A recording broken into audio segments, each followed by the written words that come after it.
For the first time in a long time, Sony is about to hold a State of Play. Apparently, it's going to be going down next week. What was the last one that they had for the PS5 Pro? I wonder if there's going to be any updates to that. But setting the table for 2025 after a very light, and in some parts, there were a couple of bright spots in 2024, but really establishing themselves as, hey, we're not dead yet over here on the console gaming market. It's going to be very important.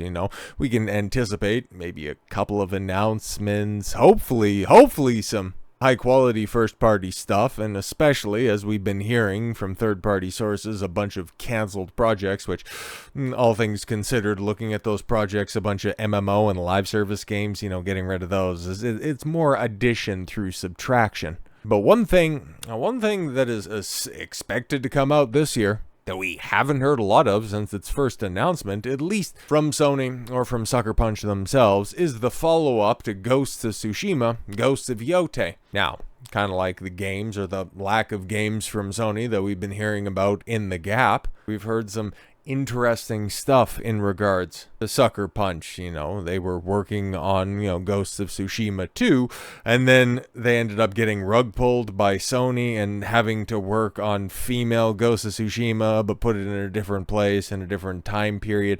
All of which, it's like, okay, not exactly a great sign. And then also seeing, the team that worked on Tsushima and what the team working on Yotei looks like, and it's like, well, we don't know for sure if it's gonna suck, but, hey man, Sucker Punch hasn't given us a reason to think that it's gonna be awful, but we don't know for sure, okay? And I'm not gonna be one of those people that's gonna hop on the bandwagon and say, oh, look at that, the actress is a nutcase. She is, verifiably. Erika Ishii is very much an activist, but the personal politics of an actress doesn't necessarily mean that they're going to deliver a piss poor performance. That comes down to directing and managing personalities. How many times do we need to run down the list of performers who are absolute nutcases behind the scenes, but then just deliver on screen? I don't really care about that stuff, okay? You want to put flags in your bio and augment that with your pronouns? I don't really care. Okay, just do your job and shut your mouth. That's all I really care about. What's going to determine the success of this project are the people working on the game. Because this is a video game, because this is the medium, okay, is the gameplay going to be good? Well, if it's coming from Sucker Punch and the people that are still there that worked on the original, it should be fine. It should be great, and because we have a different protagonist here, like we're not dealing with Jin Kazuma anymore, we're dealing with, forget her name, but it's really not all that important. She's going to have some different skills there. It's a different time period. You're moving 300 years into the future, so yeah, there's different technological advances that you could play with, and it's very interesting stuff. Obviously, we'll have to see more, and chances are we will next week with the State of Play. I'm just wondering if they're going to address who else is going to be working on this project, who is staffing Sucker Punch at this point in time, because we know that the team that worked on Ghost of Tsushima back in 2020, well, obviously they were developing it a lot longer than that, but the game released in 2020. The team looks substantially different, so who's going to be writing this stuff? Who's going to be making sure that this protagonist is going to be as memorable as Jin was in Tsushima? Well, it's not good. It's not good so far. As Ghost of Yotei fan concerns increase, games writers also worked on Dragon Age the Veilguard and Mass Effect Andromeda. How do these hacks continue to get work?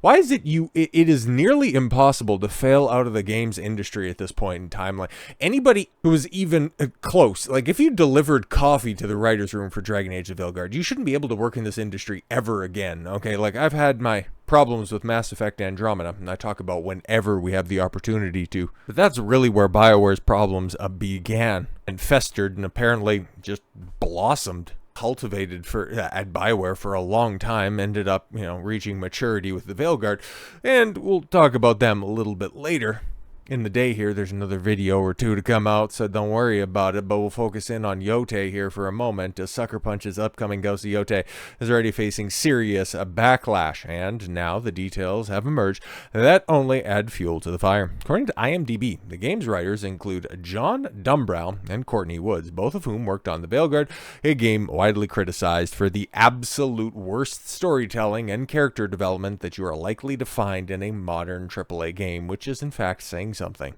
This was a revelation. Oh, I'm sorry. With this revelation, concerns of Ghost of Yotei is shaping up to be another woke disaster have only intensified. I mean, yeah, like you can point out that Erika Ishii, total nutcase, okay? Like I'm not going to defend her at all whatsoever. When it comes to her own personal stances and personal politics, you're entitled to have your opinions, and if you're going to be a head case like that, I wouldn't hire you, but does that discount you from doing your job? I don't know. Maybe she's just this immense talent who has worked on other bombs before and has really turned in, transcendent performances that could, go above and beyond the additional problems that she could bring to her production. But I digress. Yes, fans quickly realized that instead of continuing the story of Jin Sakai, the beloved protagonist of Ghost of Tsushima, Sucker Punch had replaced him with a new female lead named Atsu. Right, yeah, because her name was just so remarkable that I forgot. This abrupt shift in focus immediately raised red flags for gamers, wary of yet another classic franchise being retooled for modern ideological messaging. But making matters worse in the eyes of many fans, the game's protagonist is played by Erika Ishii, a radical progressive activist known for outspoken comments on gender politics and for verbally attacking law enforcement. Yeah, guess what? It's somebody in entertainment in 2025. Go fucking figure. Not all that shocked.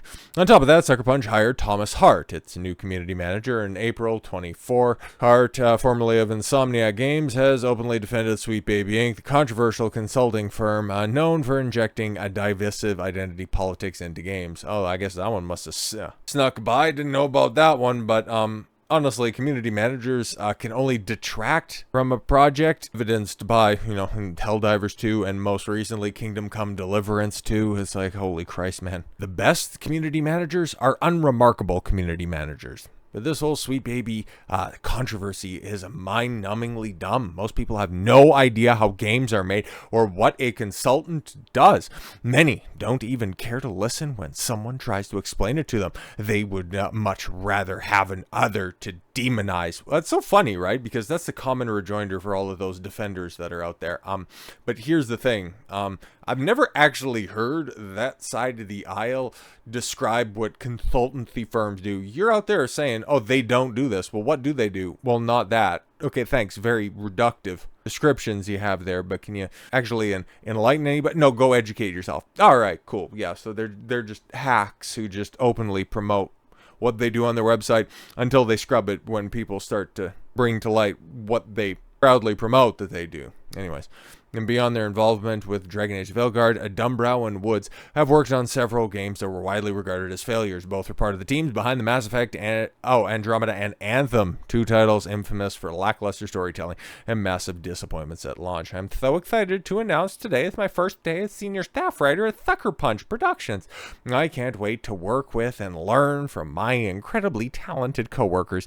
This is a dream come true for me. Oh my God, thanks Courtney Woods. That's fantastic. But it's also interesting to point out that there is another person on this. Okay, there's another person on this staff, rather, and that is John Dombrow. And while Courtney Woods has worked on Inquisition, Ghost of Yotei, Anthem, and Veilguard, John Dombrow worked on Andromeda. Okay, he was the lead writer. Oh, that's not great, so he kind of oversaw everything. But he was a writer on Veilguard. Okay, worked on Anthem as well. Works on Yotei, obviously, but a senior writer for Mass Effect 3. And as Grums has it pointed out here, he actually did some good work on Mass Effect 3, but again, like that's over a decade ago at this point in time, okay? Like he worked on Garrus and Javik, which are, of course, like everybody knows Garrus from Mass Effect, right? One of the most beloved characters. So yeah, if he ended up contributing to his characterization, okay, good for him. So there is some talent that's there. And Javik, I mean, outside of EA's sketchy business practices to just lock him away as day one DLC, Javik was great. Having a Prothean on your team and then just exploring just how they were kind of the dickheads of the universe prior to the previous Reaper cycle, like that was very interesting stuff. So yeah, as Grums points out, well, he worked on a bunch of garbage, okay? He also did some good stuff like a decade and a half ago. And it's like, okay, so it could be 50-50. Yeah, I don't really think so. Okay, this is like all of those legacy creators that come back to brands and then just end up not being able to accomplish what they once did. Okay, we've seen it before. Russell T Davies coming back to Doctor Who, Peter Jackson with the Hobbit trilogy, and then with the upcoming Hunt for Gollum movies. God, those are gonna suck, and that makes me pissed off more than life itself. It's almost like like seeing Mass Effect Andromeda in the shadows of the Mass Effect trilogy. But Ghost of Yotei, man, you're really setting yourself up for failure right here. Okay, try to be as best faith as possible. But I guess we'll have to see, okay, if they're going to be a part of that state of play next week and there's an actual gameplay trailer, or if they're maybe just going to, just offer a little bit more insight. Okay, just show us a little bit more outside of just a cinematic trailer with a bunch of beautiful looking shots. But you need to go ahead. This is a game after all. You're going to have to show us some gameplay. You're going to have to show us some characterization. And if there's a hint of girl bossness in this, I'm going to be calling it out. You goddamn better believe it. So with all that said, thank you all very much for the gift of your time. I've been Don Consuelo. I want you to follow your gut and get after it. Take care, everyone.